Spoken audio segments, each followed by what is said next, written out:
So, this is going to be a partial list of missing books from the Bible. These are books that are mentioned in the Bible that are not found in the Bible. These were most likely lost during the destruction of the first temple, lost during the events of the books of Maccabees when the Greek Macedonian Empire was trying to eradicate Judaism from the face of the planet. And I'm sure many of the New Testament texts were lost with the destruction of the Second Temple by Rome and the Roman persecution of Christianity. It's very strange that the book of Acts doesn't really talk about the deaths of Peter and all the other disciples. The book of Acts shifts from the 12 disciples to Paul after chapter 15. We don't know much about the death of Peter. We know he was supposed to have been crucified upside down, but that's not actually in the Bible. So the following are mentioned in the Hebrew Bible, the book of Jasher, mentioned in Joshua 10:13 and 2 Samuel 1:18, and referenced in 2 Timothy 3:8.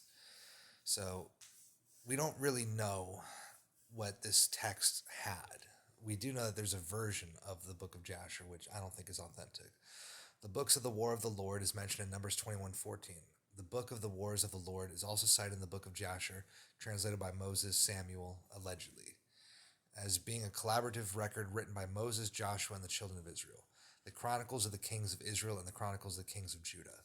So these would be like the court records of the kings. This is something that was also referred to in, I believe, the book of Esther, maybe, with the records of the kings of Persia. They are said to tell events during the reigns of King Jeroboam of Israel and Rehoboam of Judah, respectively. The Chronicles of the Kings of Israel is again mentioned in 1 Kings 16:20 regarding King Zimri, and both books are mentioned no less than 30 other times throughout 1st and 2nd Kings.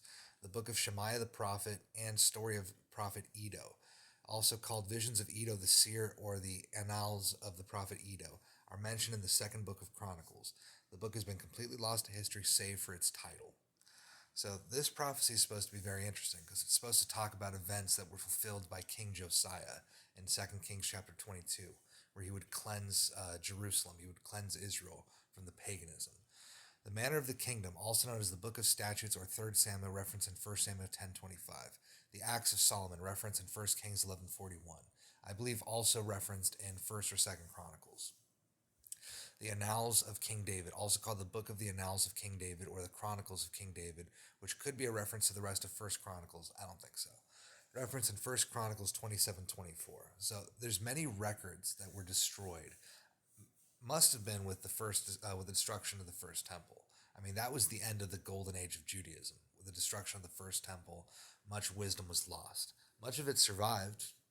Not all of it was destroyed, but they kept trying to destroy it. They kept trying.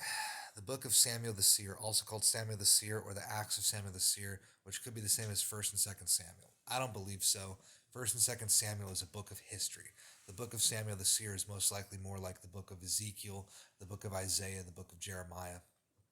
The fact is that aside from the book of Deuteronomy, which isn't really a book of prophecy, it's more like a book of instruction. So the earliest book of prophecy in the Bible, where it's just a book written by a prophet about, yeah, a little bit of history, but mostly prophecy. The oldest book of prophecy is going to be Isaiah, and then it's going to be like Ezekiel and Jeremiah. These are the old. So there's only three first temple prophecy books. Although I think Ezekiel was after the destruction of the temple. So there's only two. Only two books of prophets have actually survived to the modern day, which is Ezekiel, which is Jeremiah and Isaiah. That's There's a lot missing.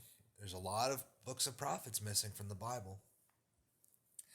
The book of Nathan the prophet, also called Nathan the prophet, the Acts of Nathan the prophet, or History of Nathan the prophet, referenced in 1 Chronicles 29:29, 2 Chronicles 9:29.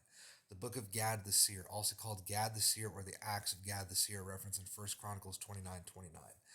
The prophecy of Ahijah, also known as the prophecy of Ahijah the Shilonite, which may be a reference to 1 Kings 14:2 through 18.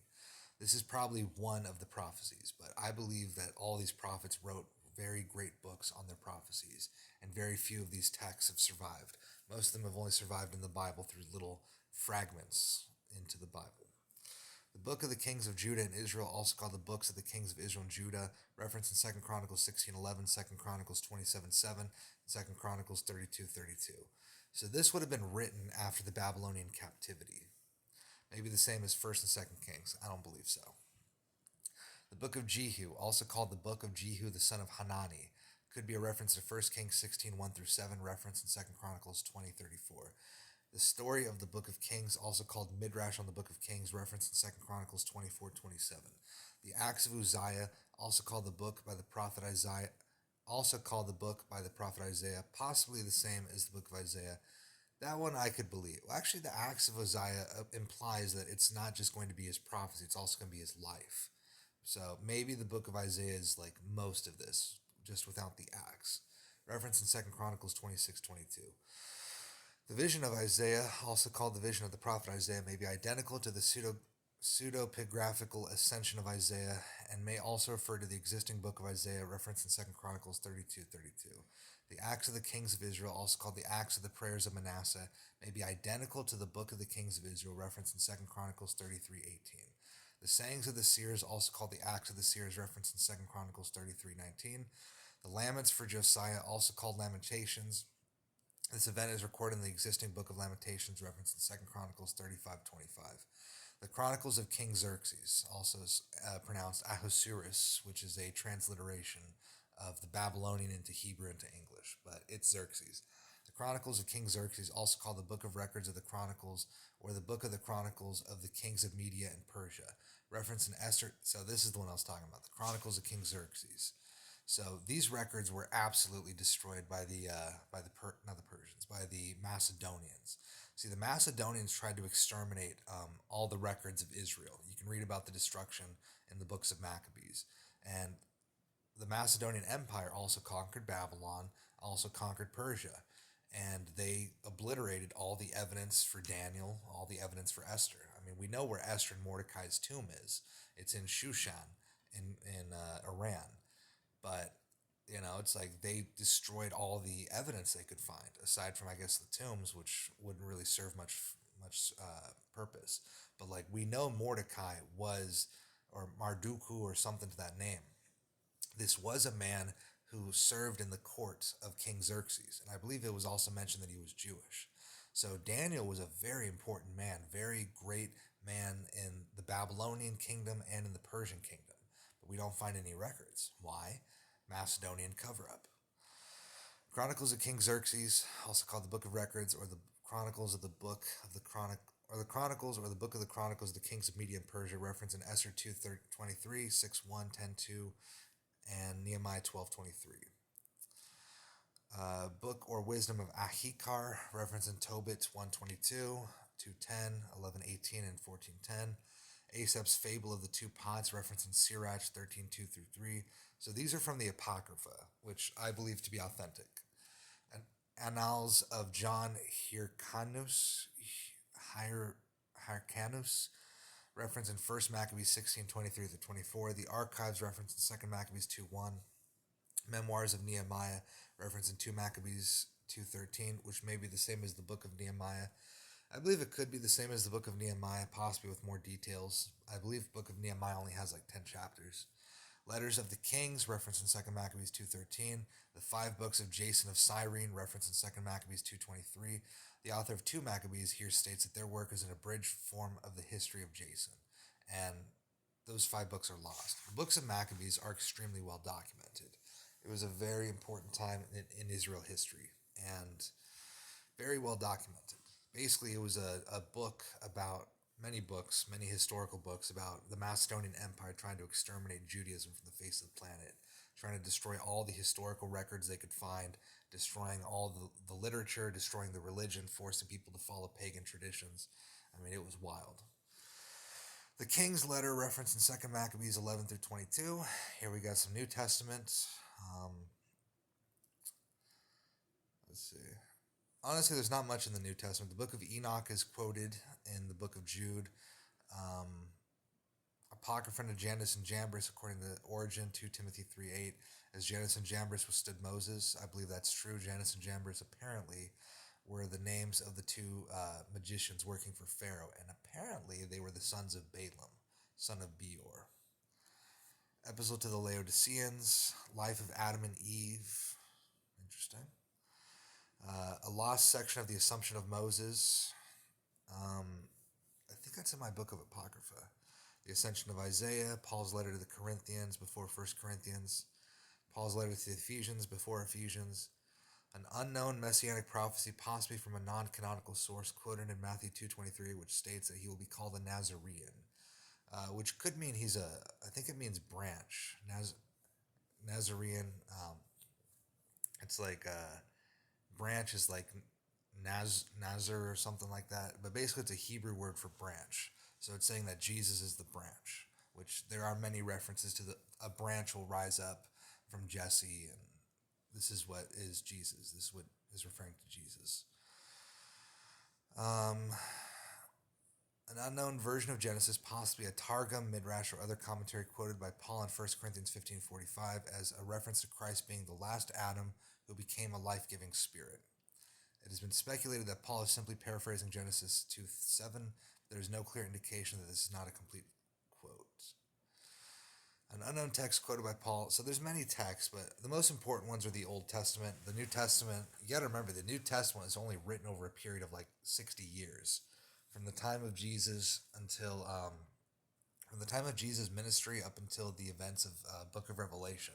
It's only 60 to 70 years. It's not a very large period of time. The vast majority of the Apocrypha, the most important Apocrypha, is going to be in the Old Testament. And much of it was lost because of the destruction of the First Temple, because of corruption of the priesthood in the Second Temple, because of the events of the books of Maccabees, where the Greeks were trying to exterminate Judaism from the face of the planet. And then the New Testament Apocrypha would have been lost in the destruction of the Second Temple by the Romans. And that's why the Dead Sea Scrolls are so important. Because that's like a what do they call it, where you bury something, you dig it up like 50 years later? You know, it's like a time capsule, time pod. But basically, that's what the Dead Sea Scrolls are. Many, many, many interesting texts in those Dead Sea Scrolls. But what's important is that all this stuff just adds context to the Bible. All we really need out of the Bible is the Gospels to understand. You don't honestly need the Gospels. Honestly, if you know Jesus is the Messiah, if you know he's the Son of God, if you know he died for your sins on the cross, you know he rose from the grave, that's enough. You don't really need to know what the Gospels say, but you do need to know what the Law of Moses says. You have to follow the Law of Moses. If the Bible was just the Law of Moses and a very brief summary of the Gospels, that would be enough. But the fact is, we have so much more than that. We have history and 1st and 2nd Chronicles, 1st and 2nd Kings, and many other texts. We have history, we have prophecy, Isaiah, Jeremiah, Ezekiel, Daniel, Malachi, Zechariah, Hosea, Joel, so many prophets. I mean, not as many as they used to have, of course. Many of these books of prophecy have been lost, but so many have survived. We got prophecy, we got history, we got poetry. I mean, the Bible really is just the most amazing book that has ever existed, and the history of the Bible is even more impressive. This book has survived unprecedented suppression. This is something the Muslims never experienced. The Muslims never experienced their religion being hunted by powerful empires and having to put their faith in God to save their text, to save their religion, to save their language, to save everything. The Muslims never experienced this, but the Jews and the Christians have. This truly is the Word of God. God bless you all.